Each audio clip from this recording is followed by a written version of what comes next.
Cognicism can help you get what you want and have a healthier and more prosperous future. In this video, I'd like to do a technical explanation of what Cognicism is top to bottom. I did this before and I was a little bit scatterbrained at the time, so I had to do a lot of editing, and honestly, I wasn't really connected to what I was doing. So let's really try this again. The first time I did it, I believe I started with Fourthought as the foundation, because that's true. It is the foundation of all of the work. But since then, most people have connected with my work through the foundation of the concept of the iris.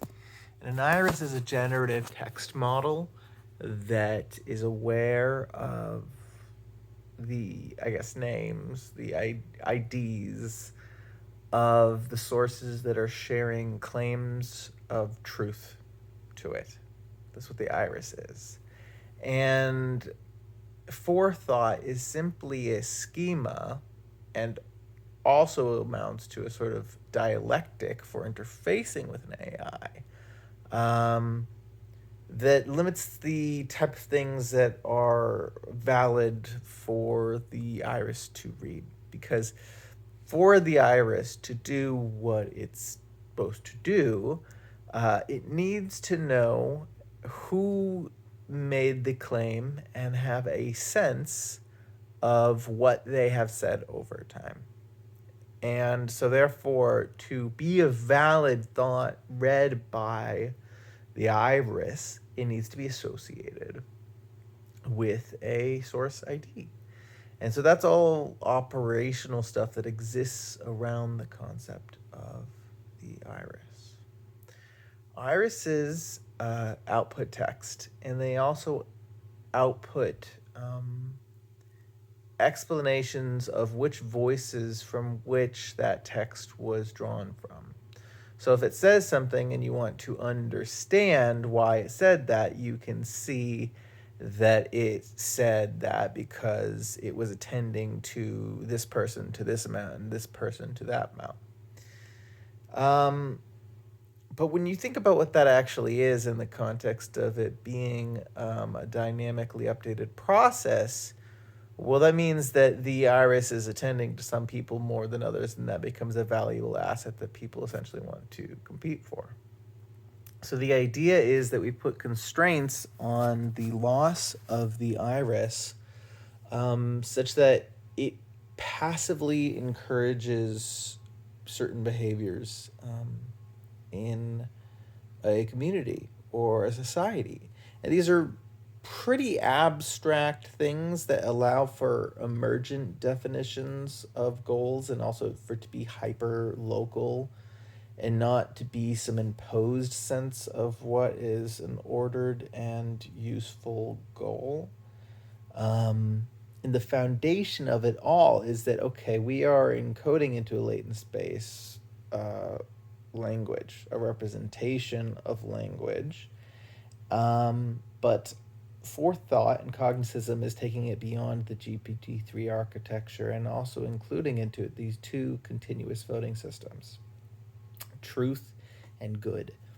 And truth can also be referred to as like resonance, certainty, probability of occurrence. It's how much does a particular claim align with reality.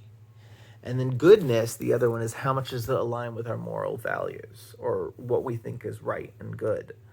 And it's along these two vectors that the iris is trying to learn to represent language, and a language model that is useful to all. However, the iris is not just trying to say, okay, what belief can I share that everybody believes, or what belief can I share that everybody thinks is good. Generally speaking, that's not really going to optimize for a good society. There are these other factors that are calculated when generating thoughts for people to see and evaluate and make sense of the world. because these thoughts are the sum of many, many minds. So they're dank thoughts. I mean, when I read the model, the output of these models, I'm like, this shit is smart as fuck. And without something like a sourcing mechanism, it seems like, oh, it's imbued with this blah blah blah blah blah blah. But really, it's like, well, it's sourced from real minds, and if we could just see that, that actually would be a very powerful mechanism for consensus and coherence about complex topics over time.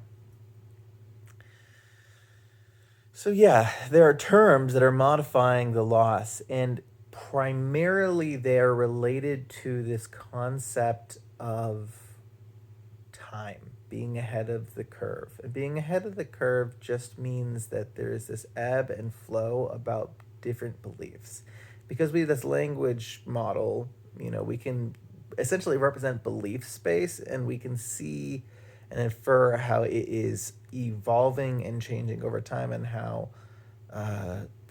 people's beliefs about what is true and people's beliefs about what is good change over time. And we can also see how individuals, how their beliefs exist in relationship to the community over time. So we can see perhaps if an individual is sort of being stubborn in the face of a changing or shifting collective belief. Or we can see if a person said something before the rest of the community happened to just shift in that direction. And so in retrospect, we see that there was some sort of error. The model should have listened to the person who spoke about the thing ahead of the, belief, ahead of the crowd. It should have directed attention towards that person before. So when I say talk about this idea of time, the root mechanism is something called the profit incentive, meaning that people are trying to be the best predictors in the network. That is the simplest way to understand what the iris is trying to learn. And it's trying to learn to attend to people who are better predictors. And so you can do this just by sharing predictions to the network. And as things happen over time, people share their perception of evolving reality. And as people go back and update their beliefs, and as there is this change over time, because we have an immutable structure that is like a blockchain to reference back, we can use prediction as a very powerful and useful signal, and we can make it such that the timestamp or the time span between when a claim is originally made and therefore logged further back in a, like the blockchain, and when it is later updated, we can make that time differential a particularly an important factor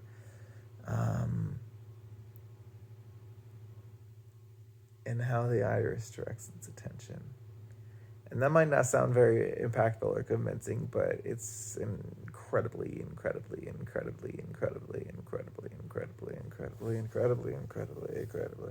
important.